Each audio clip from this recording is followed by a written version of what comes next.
Hello दोस्तों, आज के इस वीडियो में हम लोग बात करेंगे परमाणु या अणु मिलकर जो यौगिक बनता है तो उसमें द्रव्यमानों के अनुपात के बारे में हम लोग आज समझेंगे इस वीडियो में। इसके पहले कई वीडियो हम दे चुके हैं इस मैटर में, लेकिन फिर भी बच्चा कमेंट कर रहा है कि मुझे समझ में नहीं आया, तो थोड़ा आज हम थोड़ा सा डिटेल्स में आपको बताएंगे और समझाने का प्रयास करेंगे।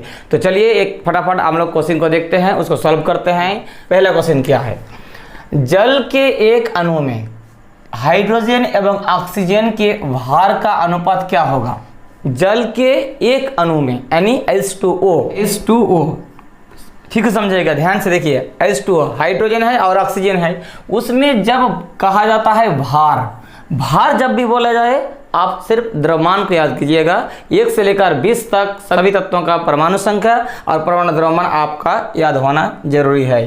तो क्या है, हाइड्रोजन। अब इसमें हाइड्रोजन कितना है, 2 है, संख्या में 2 है, और हाइड्रोजन का परमाणु संख्या जो होता है वो 1 होता है, परमाणु द्रव्यमान भी 1 होता है। तो कितना हो गया, 2 1 कम 2, ये हो गया हाइड्रोजन का।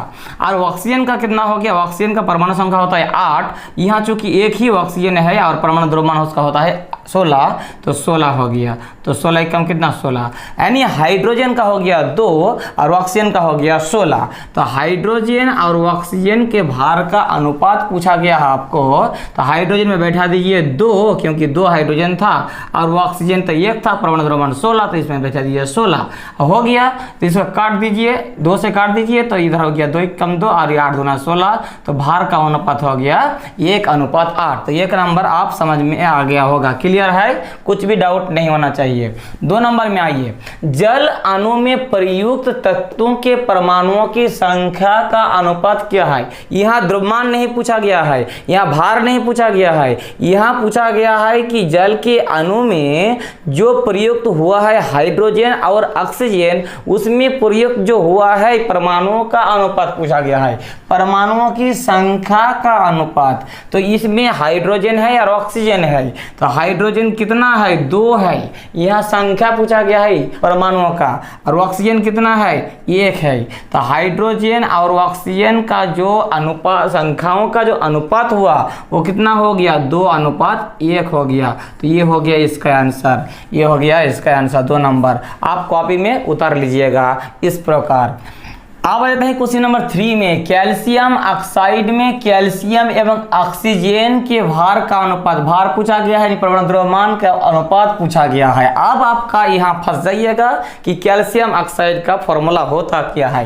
कैल्शियम में मतलब CaA और ऑक्सीजन मतलब O, याद रखिएगा, ये होता है कैल्शियम ऑक्साइड। अब संयोजकता हिसाब से ऑक्सीजन का परमाणु संख्या होता है 8, उसको तोड़िएगा, इलेक्ट्रॉनिक विन्यास कीजिएगा तो 2 और 6 होता है, यानी इसका संयोजकता होता है 2, और कैल्शियम जो होता है वो 20 होता है, तो 2 8 10 8 18 2 20, इसका भी संयोजकता कितना होता है, 2 होता है। इसके बारे में कई वीडियो दिया हुआ है इलेक्ट्रॉनिक विन्यास, यानी कैल्शियम ऑक्साइड का फॉर्मूला मुझे ज्ञात हो गया है। ये कितना नंबर क्वेश्चन कर रहे हैं सॉल्व, 3 नंबर।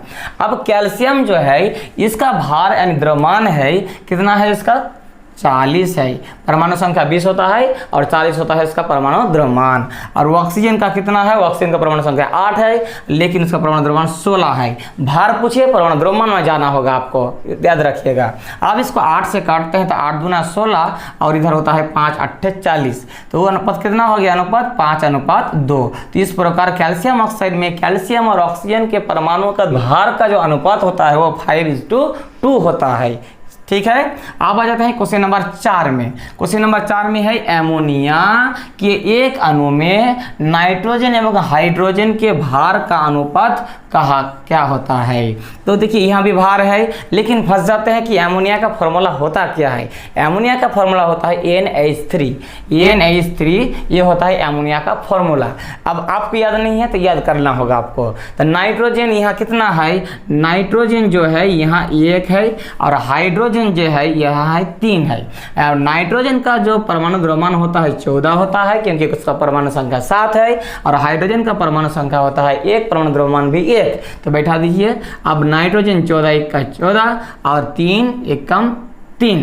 तो नाइट्रोजन और हाइड्रोजन इस तो कटेगा नहीं, तो नाइट्रोजन और हाइड्रोजन का परमाणु का जो भार का अनुपात हुआ वो हो गया 14:3, यानी 14:3। ये हो गया इसका अमोनिया में नाइट्रोजन और हाइड्रोजन का भार का अनुपात। अब लास्ट क्वेश्चन में आ जाते हैं कार्बन डाइऑक्साइड। जाना पहचाना नाम कि एक अणु में कार्बन एवं ऑक्सीजन का भार का अनुपात सेम टू सेम 5 नंबर में क्या है, कार्बन डाइऑक्साइड CO2। कार्बन कितना है 1 है और ऑक्सीजन कितना है 2 है। कार्बन का परमाणु संख्या 6 और परमाणु द्रव्यमान हो जाता है 12, तो 12 1 कम 12। और ऑक्सीजन जो होता है इसका परमाणु संख्या होता है 8, परमाणु द्रव्यमान 16, 16 दूना 32। आप 12 और 32 को काट दीजिए, 12 और 32 को आप 4 से काट सकते हैं, 3 3 4 12 और 4 8 32, तो कितना हो गया 3:8 हो गया कार्बन डाइऑक्साइड में कार्बन एवं ऑक्सीजन के भार का अनुपात। तो इस प्रकार उम्मीद है कि आपको बेहतर ढंग से आज समझ में आ गया है। इसके पहले कई वीडियो दिया हुआ है, जरूर देख लीजिएगा प्लेलिस्ट में जाकर,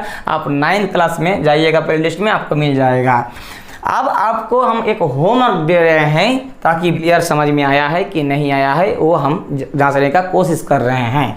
आपको हम दे रहे हैं सोडियम ऑक्साइड। क्या दे रहे हैं, sodium oxide. Sodium oxide, sodium oxide में सोडियम और ऑक्सीजन, सोडियम ऑक्साइड में सोडियम और ऑक्सीजन जो होता है उसमें उसका भार का अनुपात क्या होगा, आप कमेंट बॉक्स में जाइए, पहले आप सॉल्व कीजिए, फिर कमेंट बॉक्स में जाकर सही आंसर के साथ कमेंट जरूर कीजिए ताकि मुझे समझ में आए कि आपको समझ में आ गया है। उम्मीद है कि ये वीडियो आपको अच्छा लगा है तो लाइक जरूर करके जाइएगा, शेयर बटन के साथ सभी को दबा के शेयर कर दीजिए ताकि सभी को फायदा हो। और अभी तक चैनल के साथ नहीं जुड़े हैं या अभी तक सब्सक्राइब बटन के साथ साथ बेल आइकन प्रेस नहीं किए हैं तो जरूर कर लीजिए। मिलते हैं एक और नए वीडियो के साथ, तब तक के लिए धन्यवाद।